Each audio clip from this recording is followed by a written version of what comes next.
Admiral Crix 9 floated in his command sphere, watching the tactical display with what passed for amusement among his species. The blue-green marble called Earth hung before them like a ripe fruit, waiting to be plucked. His tentacles twitched with satisfaction as he reviewed the surrender ultimatum they had transmitted 3 standard cycles ago. "Still no response from the humans?" asked his second-in-command, Commander Vex 12, her voice carrying the metallic undertone of their translation matrix. "None whatsoever," Crix 9 replied, allowing a hint of mockery to color his words. Perhaps they need more time to process the inevitable reality of their situation. After all, what can one primitive world possibly do against the might of the Galactic Dominion? The command bridge buzzed with quiet efficiency. Holographic displays showed the positioning of their fleet. 300 vessels of varying classes, from massive dreadnoughts to swift interceptor craft. Each ship represented decades of technological advancement that these humans could never hope to match. "Sir, we're receiving a transmission from Earth," announced Lieutenant Zol 7 from the communications station. "Finally!" Crix 9 straightened in his sphere, his bioluminescent patches flickering with anticipation. "Put it through. Let's hear them beg for mercy." The main display shimmered, then resolved into the image of a human female. She appeared to be middle-aged by their standards, with graying hair and sharp eyes that seemed to look directly through the screen. Her uniform was simple, practical, bearing insignia that their computers identified as belonging to the United Earth Defense Force. "I am Admiral Maria Santos of Earth's Combined Fleet Command," the human began, her voice steady and utterly devoid of the fear Crix 9 had expected. "We have received your demand for unconditional surrender." "Demand?" Crix 9 interrupted, his voice booming through the translation system. "Human, you misunderstand. This was not a demand. This was a courtesy notification. Your surrender is not requested, it is inevitable." The human's lips curved into what their cultural database identified as a smile. But there was something wrong with it, something that made Crix 9's chromatophores shift uncomfortably. "Oh, we understand perfectly," Santos continued. "You've brought quite an impressive fleet to our little corner of the galaxy. 300 ships, if our sensors are correct. Certainly more than enough to glass a single world. At least you comprehend the hopelessness of your position," Vex 12 interjected. "Perhaps there is intelligence among your species after all." "Intelligence? Yes, we like to think so," Santos replied, that unsettling smile never wavering. "Tell me, Admiral Crix 9, how long have you been studying human military doctrine?" The question caught him off guard. "What relevance does that have to your surrender?" "Humor me." Crix 9 consulted his tactical database. "Your species has been monitored for approximately 50 of your years. Your military capabilities are adequate for a pre-stellar civilization. Chemical propulsion rockets, primitive energy weapons, crude nuclear devices. Nothing that poses any threat to Dominion technology." 50 years, Santos repeated slowly. 50 years of watching us fight each other with what you call primitive weapons. Tell me, did you happen to notice any patterns during those observations? Commander Vex 12 leaned forward. "What is the point of this interrogation, human? Are you attempting to delay the inevitable?" "Oh no, not at all," Santos said. "I'm simply curious about the thoroughness of your intelligence gathering. For instance, did you notice what we humans tend to do when someone threatens our home?" Crix 9 felt a flutter of unease. Something in the human's tone suggested this conversation was not proceeding as expected. "Your historical conflicts are irrelevant. You have never faced an opponent with our technological superiority." "True," Santos acknowledged. "But you see, Admiral, you've made a fundamental error in your assessment of our species. You've been watching us fight each other for 50 years, but you seem to have missed the most important lesson, which is, we're very, very good at it." Before Crix 9 could respond, alarms began blaring throughout the command bridge. His sensor officer, Lieutenant Moore 3, was frantically manipulating his controls, his carapace flushed with stress colors. "Sir, multiple contacts emerging from hyperspace. Vector impossible. They're coming from everywhere." "What?" Crix 9 spun toward the tactical display, his composure cracking. "That's impossible. Our long-range sensors detected no fleet movements from Earth." On the screen, Admiral Santos chuckled. Not the polite laugh of diplomacy, but something darker, more predatory. "Did I mention we're also very good at hiding things?" The tactical display exploded into chaos. Hundreds of contacts appeared simultaneously, materializing from hyperspace in perfect formation around the Dominion fleet. But these weren't the crude vessels their intelligence had predicted. These ships were sleek, black as the void between stars, and utterly silent on every sensor except visual. "Impossible!" Vex 12 shrieked. "Our scans showed no hyperspace capability, no advanced propulsion systems, no energy signatures." "You scanned what we wanted you to scan," Santos replied calmly. "Did you really think a species that managed to unite an entire planet under a single military command would be stupid enough to show you our actual capabilities?" Crix 9's tentacles writhed as he processed the implications. You deceived us." "We performed a strategic deception operation," Santos corrected. "There's a difference. Deception implies trickery. What we did was simply good operational security."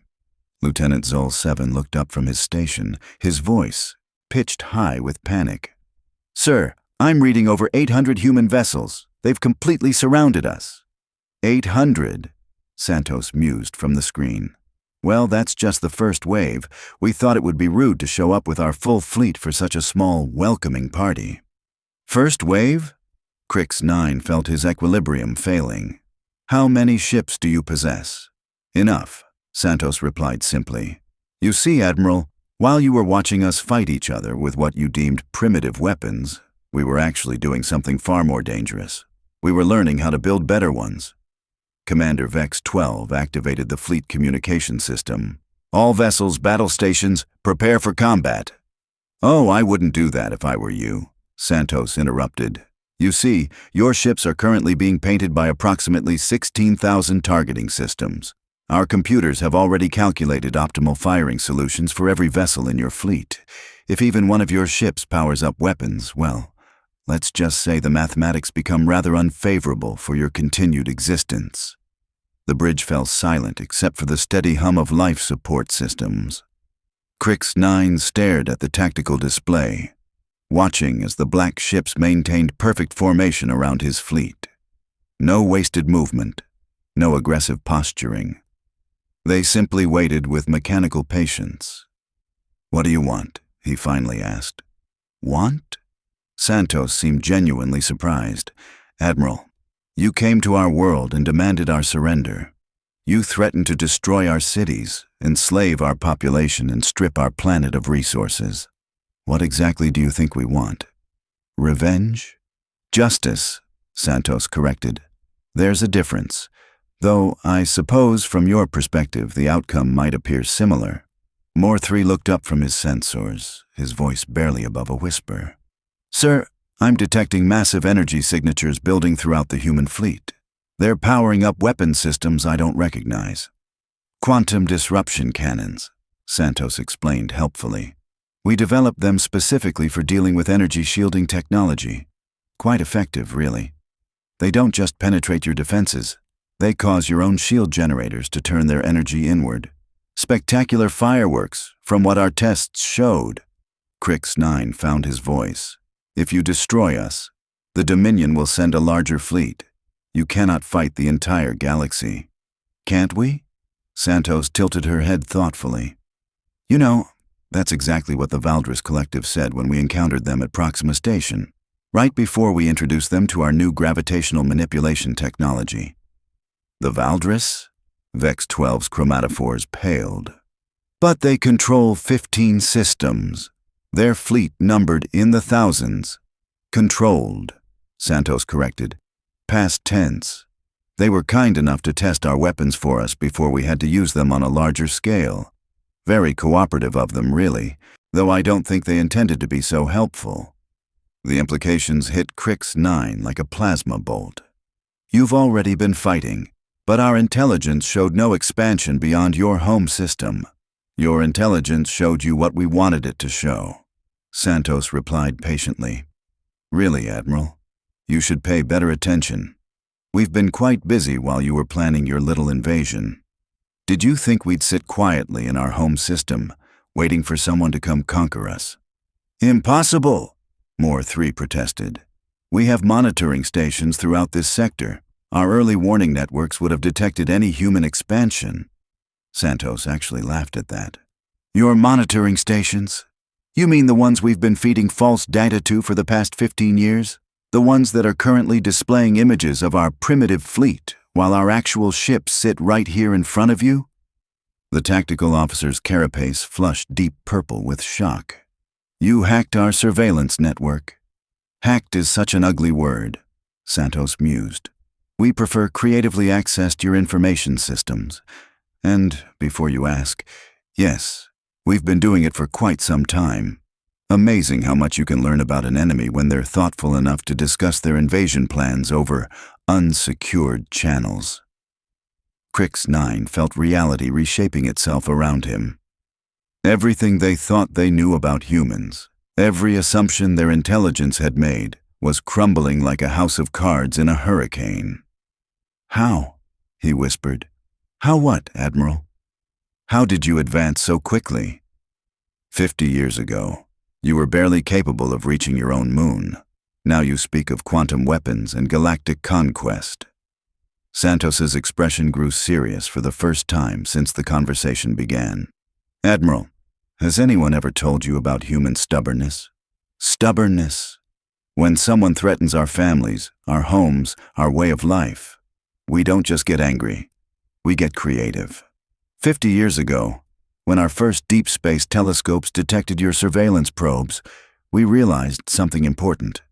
We weren't alone, and whoever was watching us probably wasn't friendly. She paused, her eyes growing distant. So we made a choice. Every nation on Earth, every government, every corporation, every brilliant mind our species had produced, all focused on a single goal, making sure that when you finally showed up, you'd regret it. Impossible, Vex 12 repeated, but her voice lacked conviction. No species could achieve such technological advancement in such a short time. You're right, Santos agreed. No single species could, but you see, we didn't do it alone. New contacts began appearing on the tactical display. Ships that bore no resemblance to human design, their hulls gleaming with unfamiliar alloys and configurations.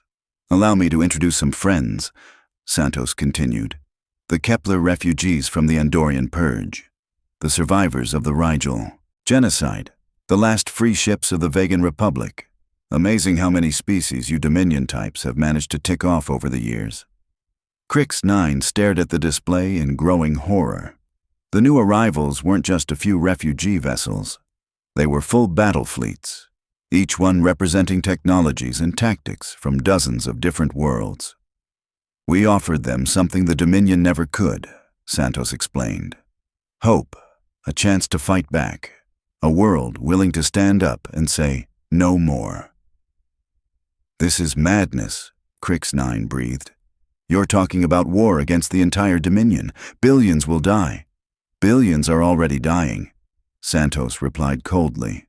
Under Dominion rule, in Dominion slave camps, on worlds strip-mined to feed Dominion expansion. The only question is whether those deaths will mean something. Lieutenant Zol 7 looked up from his communications console. Sir, I'm receiving coded transmissions from multiple Dominion sectors. It appears there are human ships attacking our installations throughout the Outer Rim. Santos nodded approvingly. Right on schedule. You see, Admiral, while you were traveling here to accept our surrender, we were making some social calls of our own. Amazing how many Dominion worlds have inadequate defenses when their fleets are off conquering primitive civilizations. The command bridge erupted in chaos as reports flooded in from across Dominion space. Mining stations under attack. Supply convoys destroyed. Entire fleet bases going dark without warning. You're coordinating a galaxy-wide rebellion, Vex 12 realized. We prefer to think of it as aggressive peacekeeping, Santos replied with that predatory smile returning. The Dominion has been the galaxy's bully for far too long.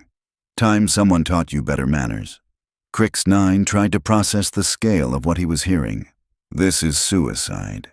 Even if you destroy our fleet, even if your coordinated attacks succeed temporarily, the Dominion has resources you cannot imagine. Had resources, Santos corrected. Past tense again, Admiral. You really should update your intelligence briefings more frequently. On the tactical display, more contacts appeared. Not ships this time, but space stations. Massive structures that dwarfed even the largest Dominion installations. Our new manufacturing facilities, Santos explained. Built with technology shared by our refugee allies and protected by some very creative applications of human engineering. We can produce ships faster than you can destroy them. Where? Moore 3 demanded. Our deep space surveys show no such installations.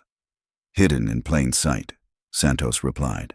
Amazing what you can accomplish with a few asteroid belts, some creative camouflage, and a species that's really good at building things quickly.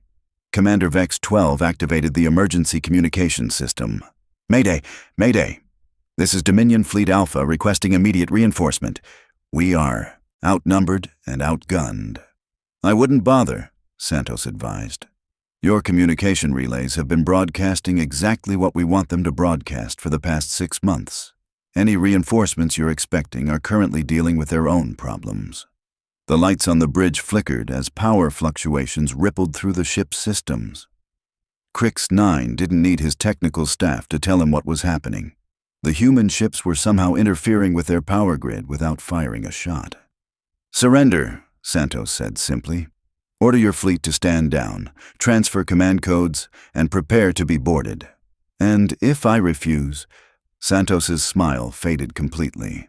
Then 16,000 targeting systems will demonstrate why threatening humanity was the last mistake your species will ever make. Crix 9 looked around his bridge. His officers stared back at him with expressions that mixed hope and terror in equal measure. Outside the viewports, the black ships waited with infinite patience. How do I know you won't simply execute us all regardless of our cooperation? He asked. Because unlike the Dominion, we actually honor the rules of war, Santos replied. Surrender, and your crews will be treated according to galactic conventions. Continue to resist, and, well, we'll demonstrate why humans earned their reputation as the galaxy's most persistent problem solvers. The Admiral's tentacles writhed as he weighed his options. Pride warred with pragmatism. Military training with simple survival instinct. Admiral, Moore 3 whispered urgently. Long-range sensors are detecting massive hyperspace distortions throughout Dominion space. Whatever they're doing, it's happening everywhere at once. Santos nodded approvingly. The dawn of a new age, Admiral. The question is whether the Dominion will be part of that future or a cautionary tale told to prevent future tyrants. Crix 9 closed his eyes, feeling the weight of command crushing down upon him. When he opened them again, his decision was made. All vessels, he announced over the fleet communication system, his voice heavy with defeat. Power down weapons and prepare to surrender. A wise choice, Santos acknowledged. Transport vessels are already en route to collect your crews. They'll be treated well, Admiral, better than the Dominion has treated its captives.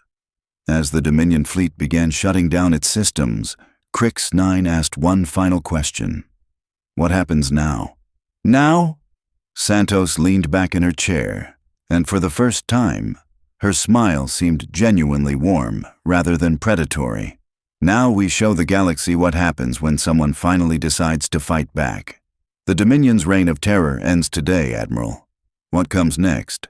Well, that depends on how quickly the rest of your government learns the same lesson you just did. The screen went dark, leaving Crix 9 alone with his thoughts and the sobering realization that his species had just encountered something far, more dangerous than they had ever imagined. A united humanity with something to prove. Outside the viewports, the black ships maintained their perfect formation, waiting with the patience of predators who knew their prey had nowhere left to run. 3 standard months had passed since the surrender at Earth, and Supreme Chancellor Thylex Prime of the Galactic Dominion found himself staring at reports that defied all logic. From his throne chamber aboard the mobile fortress Eternal Dominance, he watched as his empire crumbled like sand through his clawed fingers. "Explain to me again," he hissed to Intelligence Director Quinn 8, his voice dripping with barely controlled fury, "how a single primitive world has managed to destroy half our fleet infrastructure in less than 100 cycles."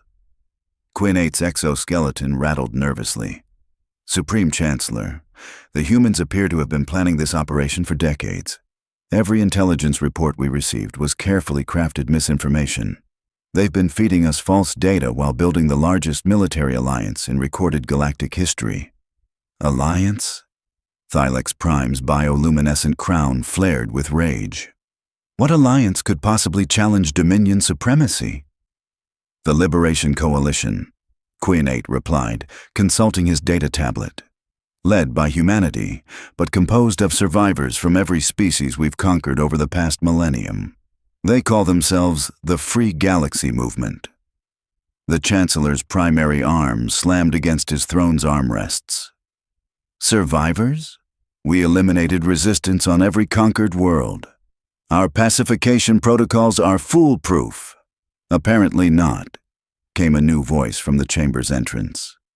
General Kex 4 strode in, his usually pristine uniform torn and scorched. "The humans have been secretly evacuating resistance leaders from conquered worlds for 50 years. Every accidental transport malfunction, every pirate raid that left no survivors, every natural disaster that destroyed our census records, it was all them." Thylex Prime's secondary arms twitched with agitation. "You're suggesting they've been conducting rescue operations under our very sensors?" "Not suggesting, confirming," Kex 4 replied grimly. "I just returned from the Altair system. What we thought were mining accidents were actually precision strikes that freed thousands of Altarian engineers. They've been building human ships for the past 2 decades. "Impossible," Quinn 8 protested. "Our monitoring stations would have detected such activities." Kex 4 let out a bitter laugh. "Your monitoring stations have been showing you exactly what the humans wanted you to see. They've been broadcasting fake sensor data while conducting the largest military buildup in galactic history." The Supreme Chancellor rose from his throne, his towering form casting shadows across the chamber. "How many ships do they have?" "Current estimates suggest over 10,000 combat vessels," Kex 4 reported. "But those numbers are increasing daily. They've established mobile shipyards that can construct entire fleets while moving through hyperspace." "Mobile shipyards?" Thylex Prime's voice rose to a shriek. "That technology is theoretical at best." "Was theoretical?" Kex 4 corrected. "Apparently, when you combine human engineering with Zephyrian gravity manipulation, Nexus energy systems, and Corvani hull metallurgy, you get some very impressive results." Intelligence Director Quinn 8 pulled up a holographic display showing the current galactic situation. Red zones indicating human-controlled space spread like an infection across the map. "They're not just fighting us, Supreme Chancellor. They're liberating worlds faster than we can reinforce them." "Liberation," Thylex Prime spat. "Such a quaint term for conquest." "Actually, sir," Quinn 8 continued hesitantly, "the reports indicate they're not conquering these worlds. They're genuinely freeing them and establishing independent governments." The Chancellor's bioluminescent crown dimmed with confusion. "What's the strategic value in that?" "Loyalty," General Kex 4 answered. "Every world they liberate becomes a willing ally. Every species they free contributes ships, technology, and personnel to their cause. It's not conquest, it's recruitment on a massive scale." A communication alert chimed through the chamber. Communications Officer Vel 9 appeared on the main display, her usual composure cracked with panic. Supreme Chancellor, we're receiving a transmission from the human fleet. They're requesting dialogue. Requesting? Thylex Prime's laugh was harsh and grating. After destroying half our infrastructure, they want to talk. Shall I ignore the transmission, sir? No, the Chancellor decided after a moment. Let's hear what these upstart mammals have to say. The display shifted, revealing a human male this time. Unlike Admiral Santos's measured confidence, this one radiated barely contained energy. His uniform bore different insignia, identifying him as belonging to something called Special Operations Command. Supreme Chancellor Thylex Prime, the human began, his accent different from Santos but his tone equally unsettling. I am Colonel Jake Morrison, representing the Terran Liberation Forces. Thank you for accepting our communication. Colonel, Thylex Prime noted the rank difference with amusement. They send a mere colonel to negotiate with the ruler of a galactic empire. Morrison's grin was sharp as broken glass. Well, sir, we figured since you've been demoted from ruler of a galactic empire to commander of a rapidly shrinking military force, a colonel seemed about right for the occasion. General Kex IV stepped forward. How dare you address the Supreme Chancellor with such disrespect? Respect. Morrison tilted his head thoughtfully. General, respect is earned through actions, not demanded through titles. Your Supreme Chancellor has spent the last 1,000 years terrorizing peaceful civilizations. Forgive us if we're not particularly impressed by his resume. What do you want, human? Thylex Prime demanded. Surrender. Morrison replied simply. Unconditional, immediate, and complete. The throne chamber erupted in incredulous laughter from the assembled officers. Thylex Prime himself joined in, his bioluminescent crown flaring with amusement. You demand our surrender? Human, we still control over half the galaxy. Our reserve fleets number in the thousands. You may have achieved some early victories through deception, but you cannot possibly believe you can defeat the entire Dominion. Morrison waited patiently for the laughter to subside before responding. Supreme Chancellor, would you like to know what happened to your reserve fleets? The laughter died abruptly. Fleet Base Gamma 7 in the Centauri sector experienced a catastrophic antimatter containment failure approximately 6 hours ago. Morrison continued conversationally. Amazing how unstable those storage systems become when someone introduces a few creative modifications to their magnetic field generators. Intelligence Director Quinn 8 frantically checked his communications array. Sir, I'm showing total communication blackout from Gamma 7. Fleet Base Delta 12 in the Rigel system discovered that their new automated defense platforms had some interesting programming quirks, Morrison continued. Apparently, they decided the biggest threat to the base was the base itself, very thorough in their defensive protocols. This is impossible, Kex IV protested. Those bases are heavily fortified. They have multiple layers of security. Had security, Morrison corrected. Past tense, General. You see, when you enslave entire species, some of them tend to remember the experience. The Andorian engineers who built your security systems, for instance. Very helpful people once you explain that you're there to free their families. Thylex Prime felt his equilibrium shifting. You're claiming insider assistance? We're not claiming anything, Morrison replied. We're simply pointing out that treating people badly tends to create future problems. Who would have thought? Communications Officer Vel 9's voice crackled through the chamber's speakers. Supreme Chancellor, I'm detecting massive hyperspace distortions throughout our controlled space, multiple fleet strength contacts appearing simultaneously. How many fleets? Thylex Prime demanded. All of them, sir, Vel 9 replied, her voice barely above a whisper. Every single reserve force is under attack. Morrison nodded approvingly. Right on schedule. You see, Supreme Chancellor, while you've been focused on this conversation, we've been conducting what our military theorists call a coordinated strategic strike. Every major Dominion installation, every fleet base, every command center, all simultaneously engaged by superior forces. Superior forces. General Kex-4 scoffed. Impossible. Our technology is generations ahead of anything you could have developed. Was generations ahead. Morrison corrected with that unsettling grin. Funny thing about oppressing thousands of advanced civilizations. Eventually, someone collects all their technology and figures out how to use it better than you do. The main display shifted to show tactical readouts from across Dominion space. Red warning indicators flashed like a deadly constellation, each one representing a critical facility under attack or destroyed. The Nexus energy manipulation technology you stole from the Nexus Prime system, Morrison continued, counting off on his fingers. The quantum computing systems from the Vortex Collective. The biomechanical interfaces from the Organic Alliance. The dimensional phase technology from the Ethereal Conclave. Amazing what you can accomplish when you combine all of that with human stubbornness and a really good grudge. Intelligence Director Quinn 8 looked up from his console, his exoskeleton pale with shock. Sir, the humans aren't just using our conquered technologies. They've improved them. Our energy shields are useless against their weapons.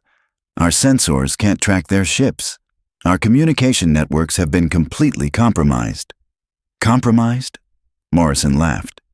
Quinn 8, we didn't compromise your networks. We built them. Every piece of communication equipment you've installed in the past 30 years came from factories staffed by willing workers from conquered worlds.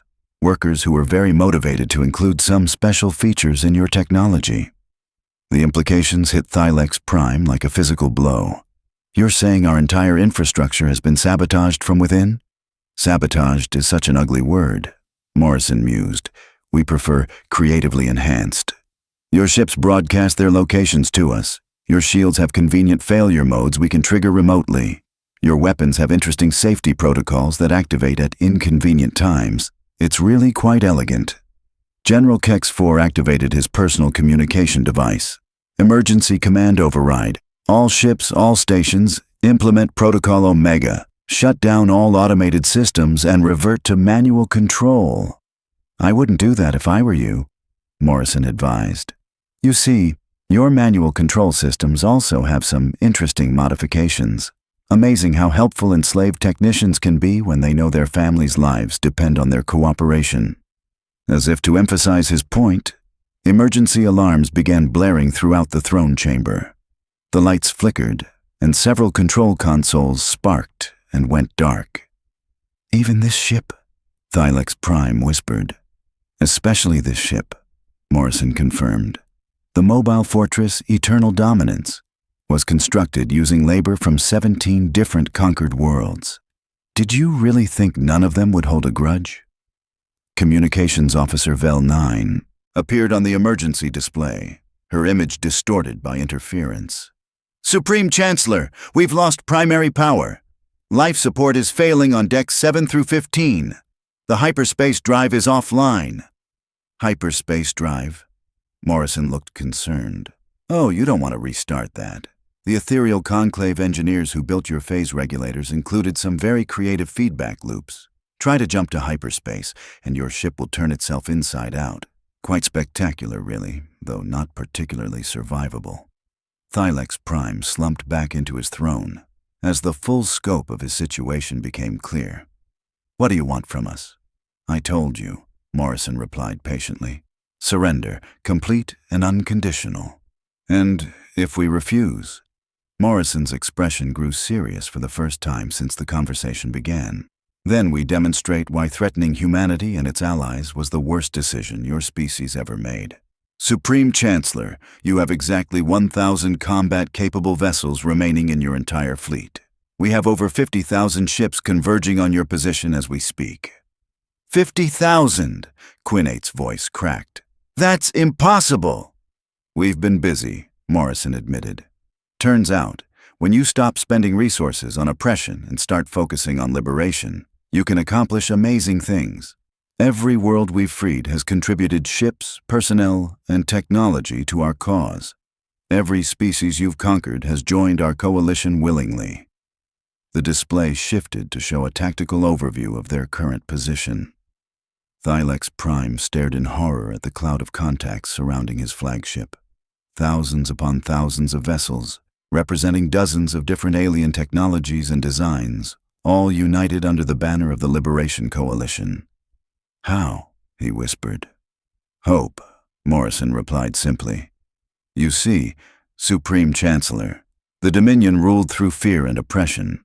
We offer something you never could, the promise that things can be better, that species can cooperate instead of dominating, that the galaxy doesn't have to live under the boot of tyrants." General Kex 4 stepped forward, his weapon half drawn. "I will not surrender to inferior beings." "General," Morrison's voice carried a warning edge, "I strongly advise against drawing that weapon. Your ship's internal security systems have some very aggressive interpretations of hostile intent." As if on cue, automated defense turrets emerged from hidden panels throughout the throne chamber, all targeting Kex 4. The general's hand froze on his weapon as red targeting beams painted his torso. "Your own security systems?" Thylex Prime asked in disbelief. "Built by the Corvani Defense Collective," Morrison explained. "They remembered being conquered by the Dominion. They also remembered how to build security systems that could recognize the real threats to galactic peace." The Supreme Chancellor looked around his throne chamber, seeing it now as the trap it had become. His own ship, built with the labor of enslaved worlds, had become his prison. "What terms do you offer?" he asked quietly. "Dissolution of the Dominion government," Morrison listed. "Immediate release of all political prisoners. Reparations to conquered worlds. Trials for war criminals. And most importantly, a guarantee that no species will ever again attempt to dominate the galaxy through force. And if we agree to these terms, then you live," Morrison replied. "Your people live. You'll face justice for your crimes, but you'll live to see a galaxy where cooperation replaces conquest, where diversity is celebrated instead of suppressed, where species work together instead of being ground under someone's heel." Thylex Prime closed his eyes, feeling the weight of 1,000 years of Dominion history pressing down upon him. When he opened them again, his decision was made. I accept your terms." "A wise choice," Morrison acknowledged. "Transport ships are already en route to collect Dominion personnel. You'll be treated according to Coalition standards for prisoners of war, which I think you'll find considerably more humane than Dominion protocols. What happens to our people, our worlds? Your worlds will be free to choose their own governments," Morrison explained. "Your people will face trials for their actions, but they'll have the chance to earn redemption through service to the Coalition. Everyone deserves a second chance, Supreme Chancellor, even former tyrants." As Dominion forces throughout the galaxy began surrendering to Coalition fleets, Thylex Prime found himself asking one final question. "Why? Why offer mercy to those who showed none?" Morrison's expression softened slightly. "Because someone has to break the cycle, Supreme Chancellor. The galaxy has been trapped in an endless loop of conquest and revenge for millennia.